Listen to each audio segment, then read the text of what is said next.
Okay, a couple of minutes after 2 o'clock, I think we can begin. So thank you again, everyone, for joining us, taking time out of your day. We have a really great presentation with a co-host from the Clean Fight. Just at the top, I want to let everyone know that this presentation is being recorded and a copy of the slide deck and the recording will be sent out shortly after the presentation. And we will also have a Q&A session at the end of the presentation. Please feel free to put them in the chat or raise your hand, and we will get to it at the end of the presentation. And in the meantime, if we can keep our microphones muted so that the presenters can be heard by everyone clearly.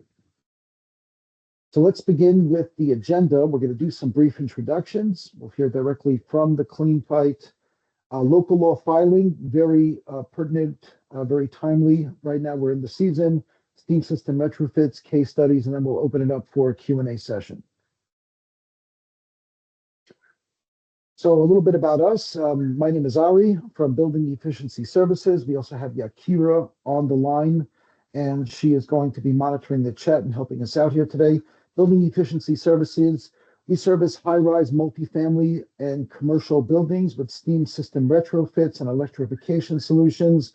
We are very busy right now helping buildings throughout New York City with their local law 97 compliance and their filing, as well as capturing their available energy incentives. And we've saved New York City over 3 million firms. We are participating contractors with the utilities and an innovator award winner from New York City Accelerator. And with us today is Nicholas and Lavinia from the Clean Fight. Now, the Clean Fight is a not-for-profit accelerator for growth stage tech companies that are really helping us to get towards net zero in New York City.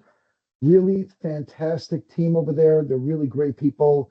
We're really excited about working together with them on this, and we're going to hear from them directly about what they're doing in helping New York City reduce their carbon emissions. And let's pass it over to them. If you guys take it away, please. Hi, everyone. Great to meet you. I'm Nick from the program manager at the Clean Fight, and I'm joined with my colleague Lavinia, who's also working on the program. Great. So if you go to the next slide, please. So today we'll be covering a brief overview of the Clean Fight, covering some of our built environment programs, solutions for affordable housing, and then we'll have a case study to illustrate how we help companies excel in the New York market, and then we'll cover next steps. Next slide, please. So as Ari kind of mentioned, the Clean Fight, we're non-for-profit, funded by NYC with some federal funding, and our aim is really to reduce barriers to adopting climate energy efficiency and cost-saving solutions. We truly believe that most of the solutions we need for the energy transition are already in existence. They're out in the market. It's really an adoption problem. And there's several key barriers that remain, whether it's market or financing or policy. And the Clean Fight works to help remove those barriers so that solutions can be scaled up in New York and beyond. Next slide. So how do we do this? So we work on thematic topics, and we've covered numerous different topics since our founding in 2019. We've covered real estate, from commercial real estate to residential. We've covered groceries, and we also have a big energy storage practice. And so for each program, we bring together 3 key groups. We bring the solutions, we bring different customers that adopt these solutions, and we bring capital that help to fuel the solutions and get the projects off the ground. So in terms of solutions, we're looking for solutions that fit the need of the specific sector or topic that we're working on. So some of these might be familiar to you, like Runwise or AeroSeal. We worked with a lot of companies that end up getting a lot of market traction. With customers, so these are the potential adopters. And depending on the program, we worked with Fortune 500s like Walmart and Amazon. For our multifamily affordable program, we're working with affordable housing developers. And lastly, for the financing piece, there's a lot of different capital partners that we bring in. So we bring VCs for equity that help our solutions. We bring different capital providers that can help with project finance, as well as other debt products. Next slide, please. So before we do a deep dive into our multifamily affordable work, we wanted to just highlight several programs that we've run in the past. Most recently, the Empire Technology Prize. So this was a $10 million prize program, which supported companies to develop a high temperature heat pump or novel distribution system that helps tall buildings decarbonize. So there was no drop-in replacement for the boilers, and so this was our NYSERDA and our concerted effort to develop a solution for the market. We just wrapped up this program. We selected MPN boilers as because of their solution that generates a high temperature hot water and steam system for use in tall buildings. We convened these solutions with 9 different demonstration partners and funded numerous demonstration projects from this. So very exciting work. You can learn a lot more about it on our website. The other program I wanted to mention before I turn it over to Lavinia is our landing pad program. So we've recently partnered with NYC EDC to bring international companies to New York City. This is focused on the built environment. Applications actually open starting tomorrow, so stay tuned for more information. And you can learn a lot more about that on our website, www.cleanfight.com. Lastly, I will mention that we do have a sizable energy storage practice led by our colleague Molly Rafelson, and we're happy to connect you with her if you're into storage solutions. Next slide, please. I'll turn it over to Lavinia. Great. Hi, all. My name is Lavinia Reynolds. I'm an associate manager here at the Clean Fight. And so as Nick mentioned, we lead our latest buildings focused program, which focuses on finding solutions that retrofit and decarbonize multifamily affordable housing in New York State. So this program brings together high impact solutions, customer partners who can adopt these solutions, and then capital providers who can support solutions and their projects. We looked for solutions from around the world, and out of over 100 applications, we've selected 10 that for their ability to work with affordable housing. And we selected solutions for their affordability, ease of use, and ease of installation. Some of these solutions are a better fit for larger construction projects. Others are widgets that can be installed as part of one-off improvement projects. And we'll talk a little bit more about those solutions later. To make these solutions accessible, as I mentioned, we bring in financing partners to provide debt and project financing. We also worked with investors and lenders who can finance the solution providers themselves and enable business models that reduce the upfront cost of these solutions. A big part of what we do is convening. So we bring together these different stakeholders to enable collaboration, share resources, and address challenges with decarbonization. And we do both in-person events as well as virtual meetings like this one. Next slide, please. So as part of this affordable housing program, we work with partners who have projects that are at the right stage for adopting solutions. For example, we work with organizations like HPD and CPC's Climate Friendly Homes Fund, both of which provide financing and incentives for retrofit projects. And this helps us to find projects and building owners at the perfect moment for considering demonstrating a new solution. It's also part of the reason why we're excited to speak with you all. We know there is a wealth of buildings in New York City that have unique challenges that our solutions can potentially address. So our goal in convening solutions, adopters, and capital is to drive towards demonstration projects. We bring the right people to help solutions find buildings that can showcase their scalability and relevance to the market, and also help building owners find solutions that solve meaningful problems for their buildings. We support demonstration projects by funding feasibility studies to assess whether a specific solution is financially and technically feasible for a building.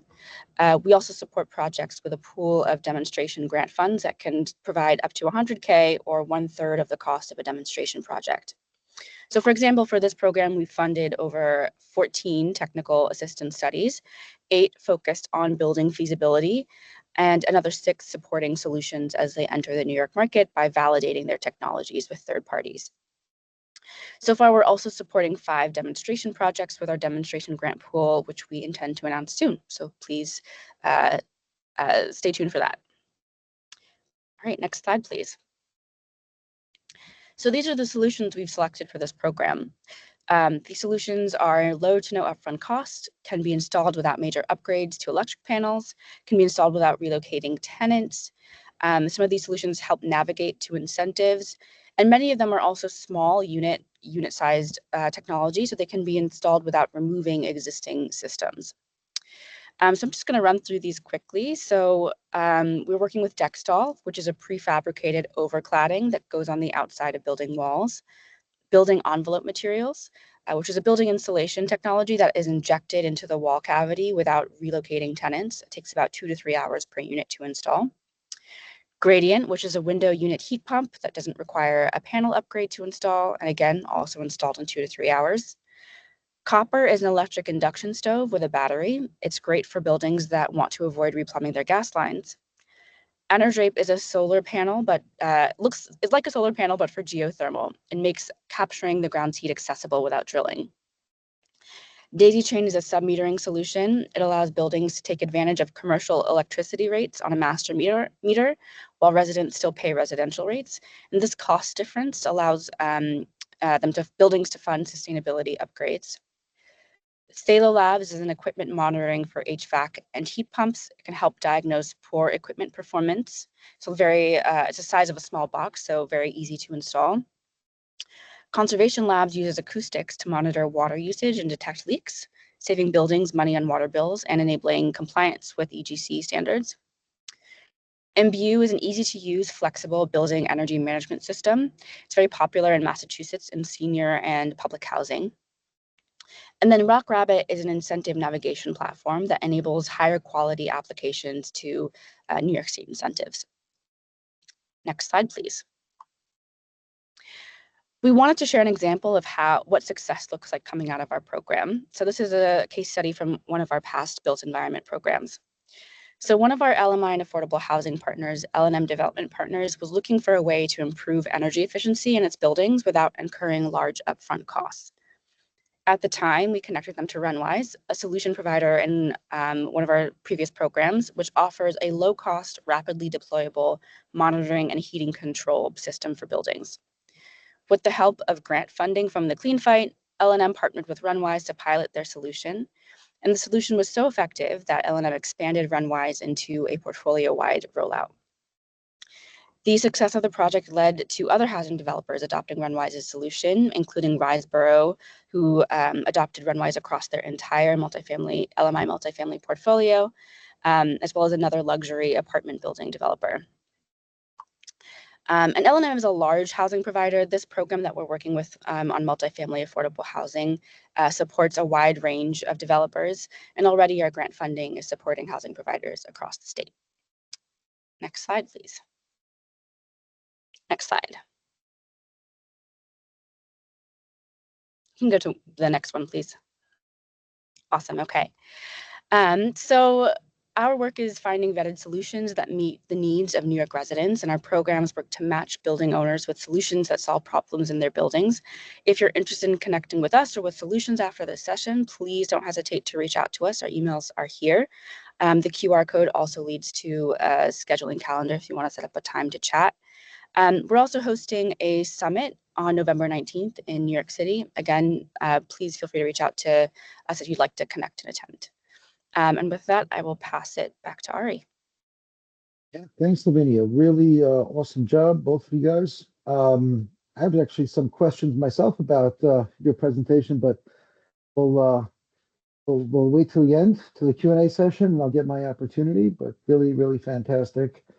So let's go and now move on a little bit and talk about local law filing.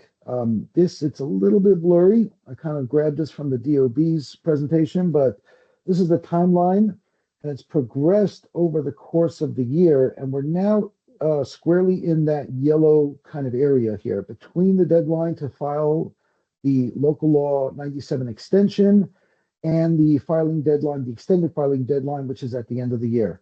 We'll talk a little bit about more about that shortly, but at this point, really, if you've either filed your extension or you've either filed your compliance or requested an extension, and if not, we'll talk about that briefly going further. The filing process, if you're not familiar yet, you start out at DOB now. You got to get an NYC ID. You have to know, it's important to know that the information between these platforms is always updating overnight, so allow enough time. It will take more than a day to file because you got to sign up. It's got to transfer over to Portfolio Manager and then over to Beam. You also have place for 3 email addresses to make sure your owner representative, and service providers. Those are going to be the 3 email addresses you also need to open up your account on Beam. Some general tips. Now, I know we're past the August 29th deadline, but I actually attended a presentation by the Department of Buildings in October, a couple of weeks ago, and they clearly said if you haven't yet requested an extension, to do it now. I don't want to speak that, on my authority that's going to make any difference, but if you haven't yet filed for an extension and you have not filed your local law 97, try if you can log on and at least request an extension if you still can, and hopefully that will help you avoid penalties in the future. So I'm just passing that on because it caught my attention, even though that deadline has already passed. The Beam account, like we said, has to be created with one of the 3 email addresses from DOB Now. And you don't have to share your portfolio manager with Beam for Article 321 prescriptive pathway because we're not really going to base it on usage or benchmarking. It's going to be on making sure that you have completed your 13 measures. Now, CBL disputes, we've had a number of these leading up, over the course of the year. Sometimes a building was less than 25,000 square feet, but it was showing up on the covered buildings list. We had to file the dispute, or sometimes it was showing up as a 320 building, let's say, and it was really in Article 321. The guidance now, it used to be you would send an email to GHG emissions and wait for a response. Now the guidance is log on to Beam, head over to like the knowledge base kind of area. There's a place to create a new ticket and let them know, upload your supporting documentation. In the meantime, complete the filing. Don't wait for a response. Complete the filing in the pathway that you believe your building should be. And when the dispute is resolved, if that's not correct, then you'll file it the other way. And we already said platform sync overnight, so plan enough time in between. And of course, your local law 88 filing fee is combined this year together with your 97, so there is no separate fee. Just know that going in when you are going to be doing this. This is the home screen of the Beam platform. If you haven't seen yet, just wanted to put up a screen capture. This is where you would log in or create your account. And this is that knowledge base page. You can see over on the left side, there is a new ticket to open a dispute if you need to. And there's also really a wealth of information on the covered building list, different programs. I would definitely recommend checking out this knowledge base if you have questions. You can also, of course, reach out to us anytime. We're happy to help out. So let's talk briefly about penalties. This is important. What you should really keep in mind and know is that there are 2 important elements to this. Local Law 97. Number 1 is filing, and number 2 is compliance. So that means that even if you are not in compliance, you need to file your report. You need to raise your hand and file something because the fines get really expensive for even if you're not in compliance for not filing. And you see Article 321, it's straight across $10,000 for not filing, $10,000 for failing to comply. And with an Article 320 building, you see it's 50 cents per square foot per month. If you haven't filed it, it gets really expensive. So I'm like 25,000 square foot, which is the minimum to be on the show up on the covered buildings list. That's $12,500 a month until that is filed. So please make sure you get a report in or a filing in, even if you're not yet in compliance. There are mitigation opportunities if you're finding right now that you are not in compliance, and with 320, it's doing your benchmarking and then also completing usually a decarbonization plan where you're going to basically lay out a pretty thorough plan for how you're going to get yourself under those limits for our Article 320. And with 321, which we've been dealing a lot of right now, you're basically going to be going through a mediated resolution, which means that even if you're not in compliance, like right now, like let's say building approaches us right now, they have a lot of work they need to do. And if they're affordable, those incentives and rebates would be really helpful to get that work done. And the best way at this point to do it, because there is a certain amount of time that it takes to also apply for and capture those incentives. There's a schedule of pre-inspection. The work has to be done, then a post-inspection. This can take months. And of course, now we're really towards the end of the year. We can help you file what's called a mediated resolution, which is a plan that says BES or whoever your service provider is taking responsibility to help complete these measures in X amount of time. You also do need to fill out your benchmarking as part of this, but this is going to help you avoid really costly penalties, even as time is very short. And again, a final word on here. Let me kind of maybe I didn't bring it up over here before, but again, if you're able to and you haven't yet, try to get on Beam and request an extension. I don't know if that's going to really make a difference, but like I said, I heard it from the DOB recently on a presentation they did. So, maybe jump on that and file it if you still can. BES offers, that's us, Building Efficiency Services, offers a turnkey solution regarding Local Law 97 and will handle from survey to the filing to the compliance. We provide a report with like full, clear guidance on any measures that you need to do work on to be in compliance. We will help you also. We're experts really at identifying and maximizing your incentives and rebates. So whether it's stacking different programs or finding creative ways to really maximize those incentive dollars, and all the way to the regulatory filing. We're doing Local Law 97, both with 320 and 321. Of course, Local Law 88, which is due this year, and Local Law 84 and 152. We'll talk about 152 briefly a little bit further. I want to now transition into steam system balancing, and that's the primary service that Building Efficiency Services is providing large buildings. A famous report from Urban Green Council in 2019 pointed out that heating is still the biggest utility expense for buildings in New York and therefore has the biggest opportunity. Of course, a lot of the programs that Lavinia and Nick were talking about also were really geared towards heating or cooling living spaces, and that's where the biggest opportunity is for cost savings if everything is running efficiently. So very common complaints. We just started heating season now, and when the heat goes on, or throughout the winter, we might have the varying hot and cold departments throughout a building. When we just had a request, a service call, I think it was yesterday, where a building was saying that some apartments were really overheated and the tenants were opening their windows, and that means that energy is being completely wasted. If the room or the space was being heated properly, the windows would be closed and the tenant would be comfortable, and that energy wouldn't be required. The boiler would run on its cycles and turn off when necessary. A lot of the solutions, as it turns out, for these complaints are found on that prescriptive pathway for Article 321, and that includes master venting, Uh, or TRBs are for larger two-pipe steam system buildings.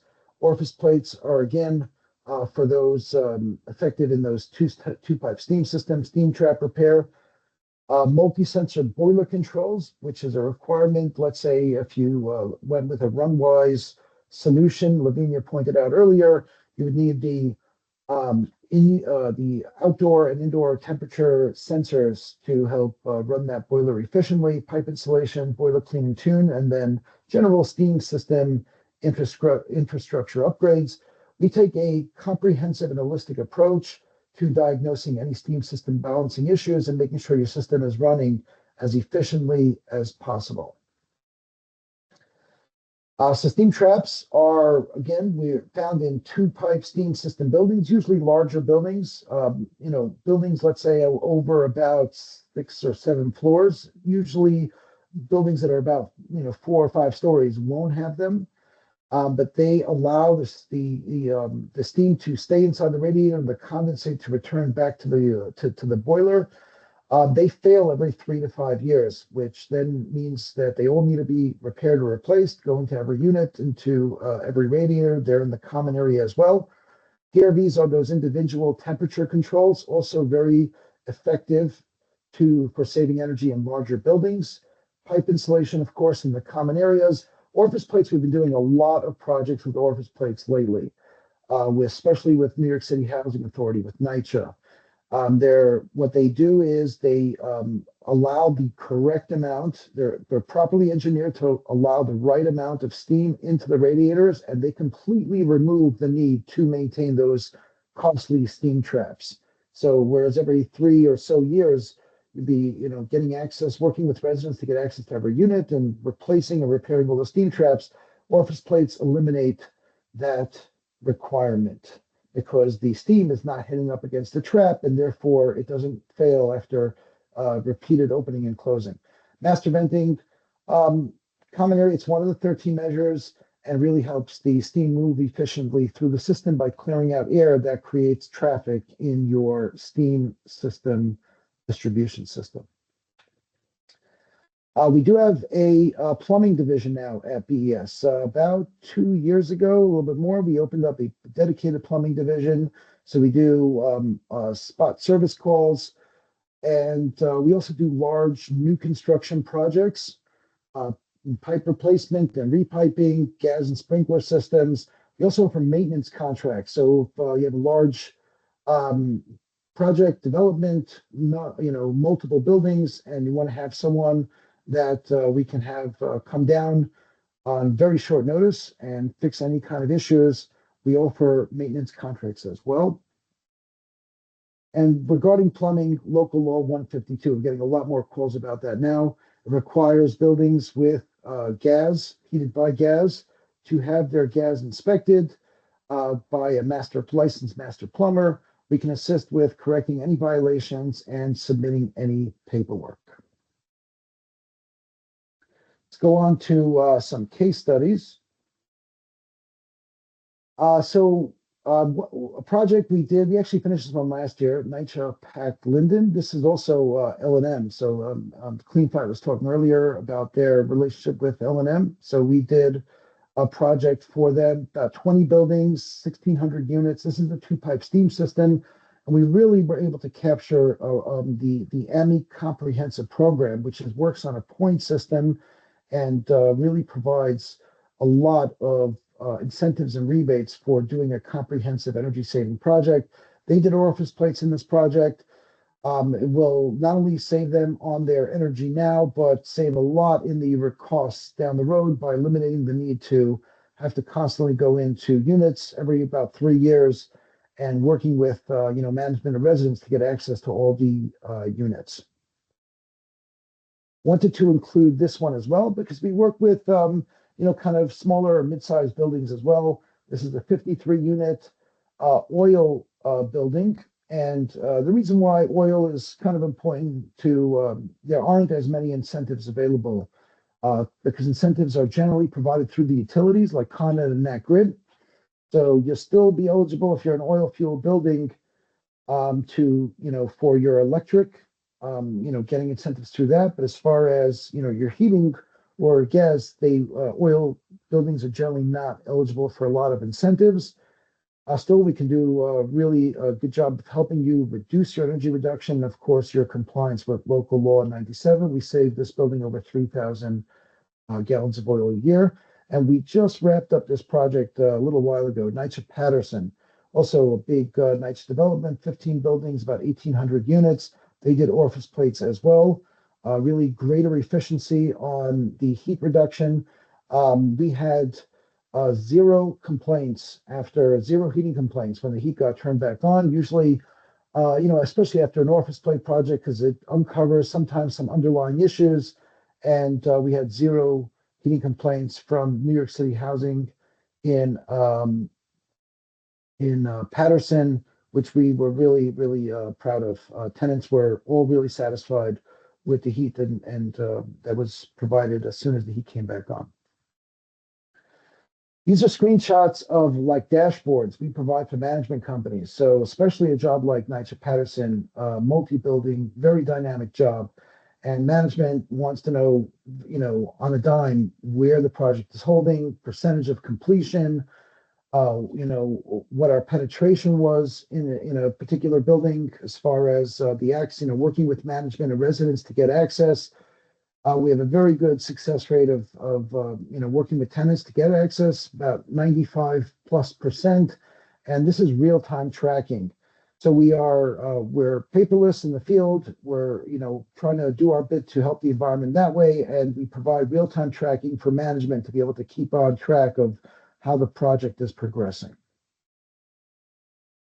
So want to open it up now for some Q&A, and I'm going to post up over here contact information if you want to screen capture it. I have Lavinia's contact over here. Nick, sorry, but I'll send this out afterwards in an email with everyone with your contact information as well, so they'll be able to reach out to you. If you don't mind, though, let me actually start off for a second and ask a question myself. So you presented on solutions where you're bringing a really phenomenal program. You're bringing capital, customers, and solutions together.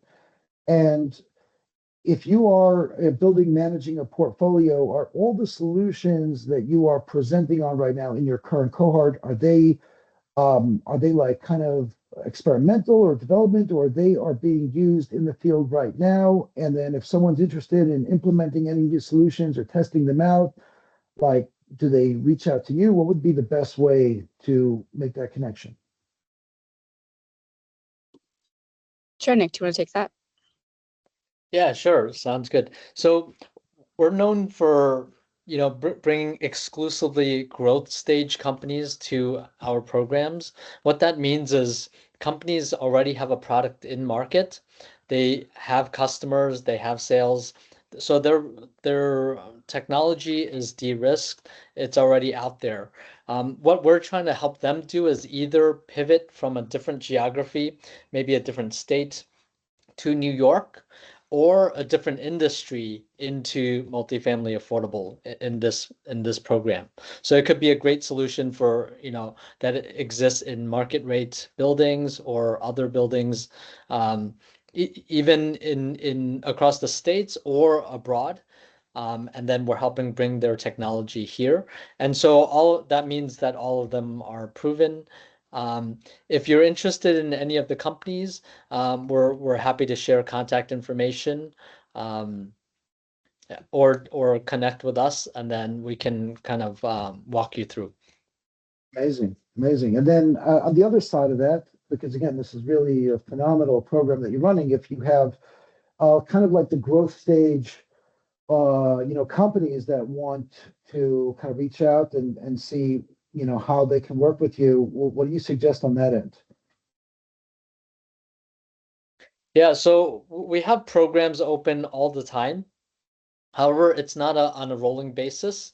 And so the best thing to do is really sign up for our newsletter, again, thecleanfight.com, and you'll get an email blast every time we have a new program, and then you can apply there.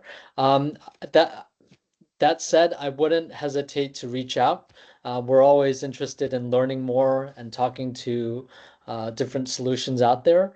And so we will also reach out next time we have an opportunity. Amazing. All right, guys, awesome. So I want to ask, yeah, Kira, do we have questions or do we have people with their hand up? Yeah, Kira, can you let us know? Hi. I don't see any messages in the chat. If there's anyone that wants to ask a question, can they unmute themselves or they can write in the chat and I can present it for them. We're happy to. Can let us know that they are trying to. Oh, I see someone's raising her When hand. they're submitting. to Yeah, it's me. The sustainability. I can turn on my camera. Hi, And then hi, Daphne. going to the. Hi, everyone. Thank you. I'm from HPD. So thanks for the presentation. I had two questions for Ari. One, if maybe for one of the projects. Sorry, Daphne. Yeah, Kira, who is there someone maybe with their background mic on? Can you? Yeah, I'm working on it. Sure. What? Sorry, it was me. I have a colleague who's on a different call. I'm sorry. Oh, sorry about that. I think that was Okay. me. I apologize. No, it's okay. Yeah. If you could maybe for one of the case studies, give us some sense of the costs of these prescriptive measures, because, you know, we've done our own estimates on how much prescriptive measures would actually cost, or like our projects or just affordable housing in general. And then also thinking about how much was AME able to cover from your actual costs. Any sense of that would be really great to know.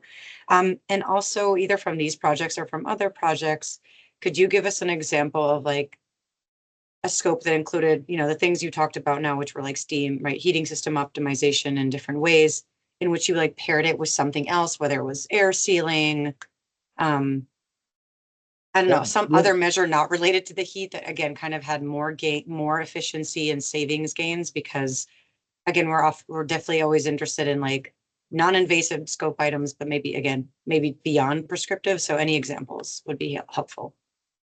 Yeah, so really, really great questions. I would start by saying that regarding an estimate for the cost, I'm happy to, you know, maybe if you have an example and follow up with you afterwards and kind of, you know, ballpark it, but really every building is different depending on the size, depending on the heating system. You know, it could be steam, it could be hydronic heating, it could be one pipe, two pipe.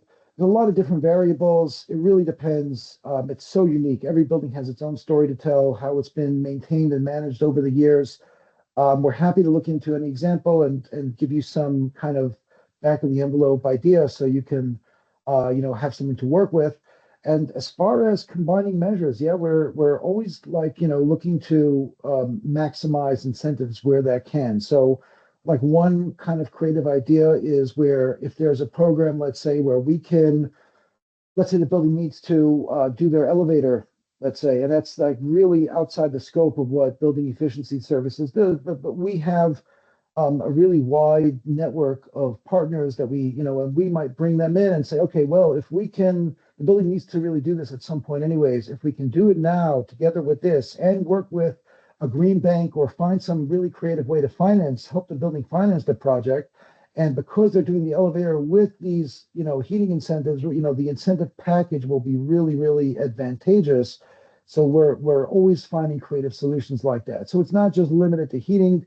We do, you know, if it's something that's not really in our wheelhouse, we will bring in another partner together, work together with us. But the goal is really to help, you know, maximize the incentive dollars and, you know, at the minimum cost to help the building comply with whatever they're looking at down the road.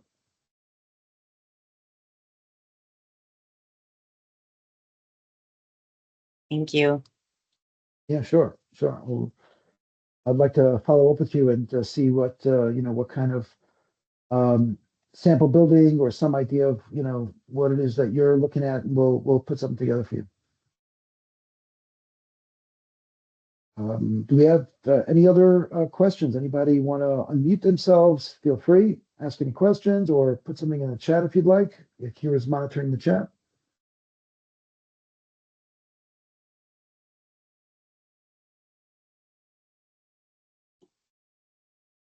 We also have some questions we'd like to ask of the audience if Oh, don't have any okay. other questions. Yeah, please go ahead, Livia. Great.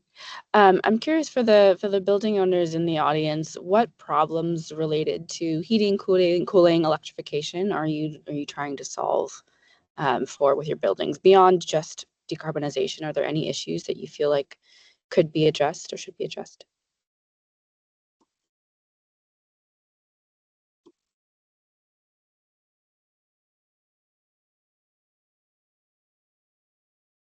I can tell you a little bit about from our experience, just to fill in the Sure. space for a second, is there's definitely an interest in electrification, but one of the challenges with like kind of the mini splits has been, running refrigerant lines and how you're going to work with the infrastructure and then as well upgrading any electric panels. So that one solution that you actually brought up in your current cohort, I think it was called Gradient, that caught my eye because it's basically talking about window-sized heat pumps, and it said, I think, that you need no electricity upgrades. And is that for both heating and cooling, or is that just for cooling? Yeah, so Gradient is a heat pump that does both heating and cooling, and it plugs into a 120 volt outlet. And yeah, it's great. It doesn't require running any lines. You just fit it over your windowsill, and again, super quick to install. I think they mentioned 2 to 3 hours install per unit. So it's a great solution. Yeah, so I think that was one of the solutions like that are helpful for buildings that are exploring electrification. And, of course, it always comes down to the cost and the payback period. And that's always, comes down to dollar and cents. Like everybody wants to help New York City towards net zero and reduce carbon emissions, but we also, it has to be economically feasible and, what the cost going into it and what the payback period. So that's always a, consideration and discussion.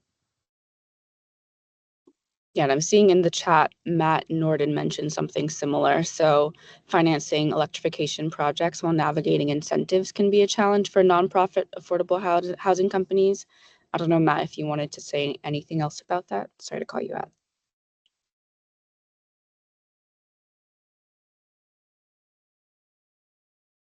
All right, if not, I know then, Daphne, you mentioned hybrid solutions. Can you say a little bit more about what you mean by hybrid solutions?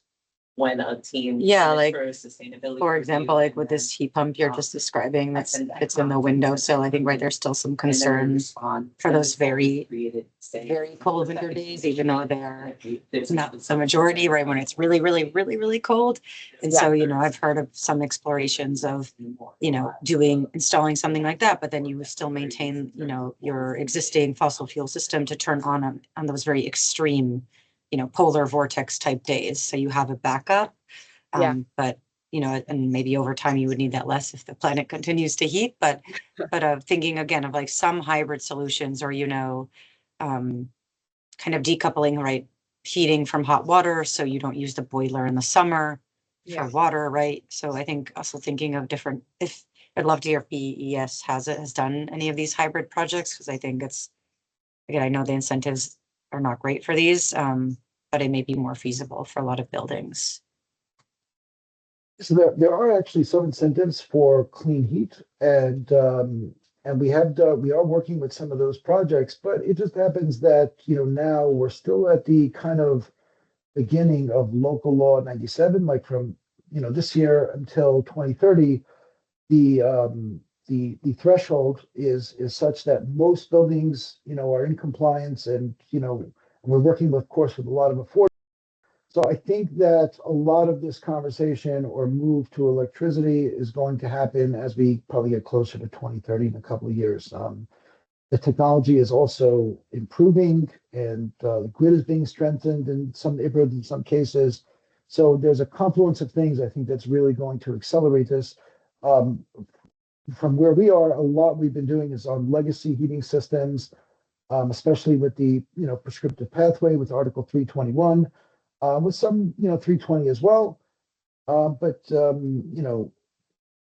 we haven't been doing a ton of retrofits yet, doing electrification. We anticipate that's coming, in the near future.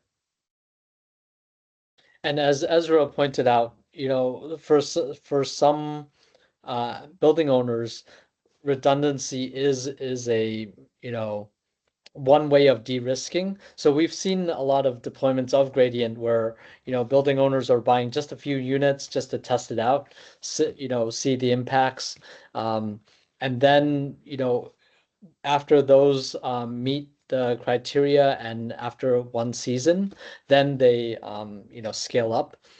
They've also purchased several units ahead of the recapitalization cycle. And so, you know, so that your test is completed when it's time to make the decision as you work out the capital stack for the recapitalization. So those are some ways of you know, going from smaller to a full scale retrofit. Yeah, very well said. That's spot on. John wanted to add about the topic of heat pumps. He said in the chat that the building exchange at 31 Chambers Street has an extensive knowledge base on heat pumps. I think that was answering someone else's question.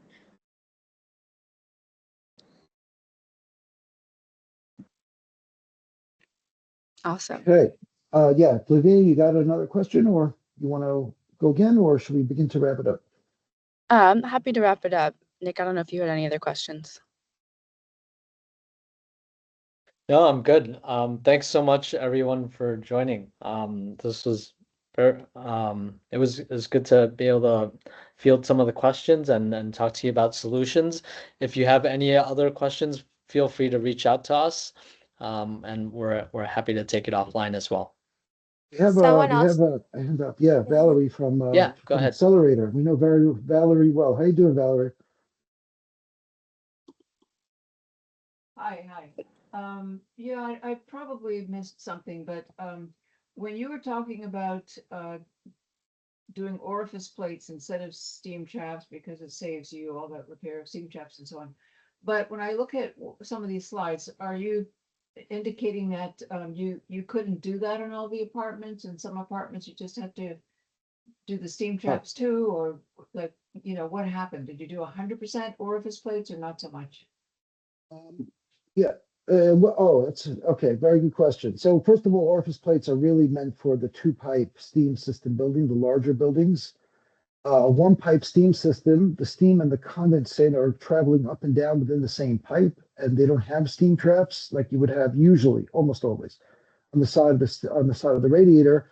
So that's not really going to, you know, orifice plates are not eliminating that maintenance on the steam traps in that particular case. So we're talking about two-pipe steam system, which is larger buildings, and then as the top floor, the very top floor, we leave steam traps in place. We actually don't put orifice plates. We found that the building runs much more efficiently not having an orifice plate on the top floor, maintaining that steam trap so that the steam, the condensate can then escape and go back down to the radiator. But every other unit in the building or every other radiator, I should say, in the building is going to have an orifice plate on it. Is that Every other, like not 100% of each unit then, it's like a combination of orifice plates? no, 100% of each unit of each radiator is going to have an orifice plate, except for the top floor, the Except very for the top floor of the building. Okay, Yeah, Okay. yeah. okay. Yeah, Ari, this is Alan also from the Accelerator. I have a follow-up question on that about orifice plates, because a Sure. lot of buildings are looking at that as well. Mhm. When you put the orifice plates on the radiator, are you leaving the steam traps in place open, or do you in an open position, or are you removing them? That's a very good What's question. yeah. Yeah, very good question. So first of all, by the way, I mean, orifice plates have been really, really gaining traction in the steam community, I should say. We just actually did like a lunch and learn event at the NYC headquarters. It was they wanted a presentation on the benefits, and they're considering it for a lot more of their developments. We've done a bunch of them already, as we said in the case studies. We're going to be doing another lunch and learn event in November, I should say, on November 20th. Please look out for your invitation to that. It will be a hybrid event because we're doing a lunch and learn in person, and then we're also going to be doing it online, presentation online. As far as your question, Alan, So steam traps generally fail open. That's generally how it works in the end. So after the constant up and down closing, after the 3 to 5 year or so period, they generally fail open. So we can just leave it in place, and the steam, the radiator functions exactly as it's supposed to, because the steam never hits the trap, and then the condensate kind of drips out down the return line. In rare cases, a steam trap will fail closed, and in that case, we just gut the steam trap. So if you kind of take off the top of the trap, and then it has like kind of the mechanism inside that separates the steam from the condensate, we'll gut that trap and then just leave the kind of shell there so that the condensate can still run out. But in most cases, it's not even required, because if the steam trap is functioning, it can be left alone because steam is not hitting it, so it remains open. Or even if it fails open, and this condensate can still escape into the return line. Right, but the building would not necessarily have all the steam traps would not fail at the same time. So if you are fitting the orifice plates onto radiators in a building and the steam traps are working, what's your solution? Do you just take the elements out, or? Right. If the steam trap is working, then it's going to be open because the steam is not hitting the trap. That's the orifice plate is making sure that the right amount of steam enters. The reason generally why a steam trap closes and is engaged, because there's there's too much steam, let's say, in the radiator, and it's hitting up against the trap, and you don't want steam going into your return line, so the trap closes and keeps it in the radiator.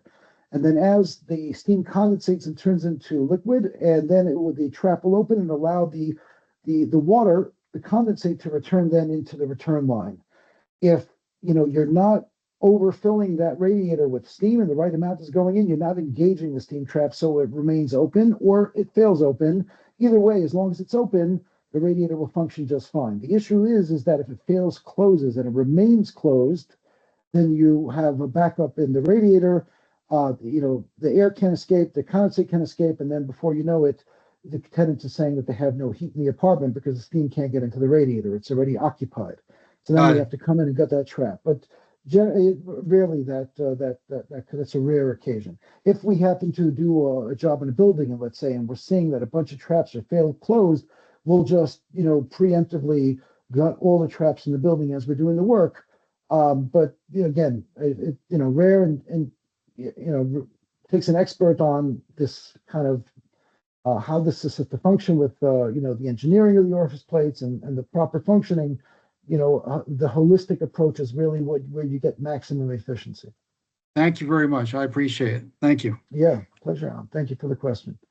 Okay, so let's wrap it up. Thank you very much. I mean, these guys at Clean Fight are amazing, super responsive. Nick and Lavinia are really great on the work that we get to do with you guys. Please reach out to them. Really fantastic program. They can connect you not only with really advanced and up and coming tech, but also it sounds like some interesting financing programs that they can probably hook you up with. Please reach out. And of course, as always, reach out to BES, myself, if you have any questions. Thank you very much, Lavinia and Nick. Thank you, Akira, for managing the chat. Look out for invitations to our next webinar and our Lunch and Learn. And we'll send out a copy of this shortly, recording and the slide deck. Thank you, everyone, for taking time out of your day. Have a great day, everyone. Thanks so much, everyone. Thank you.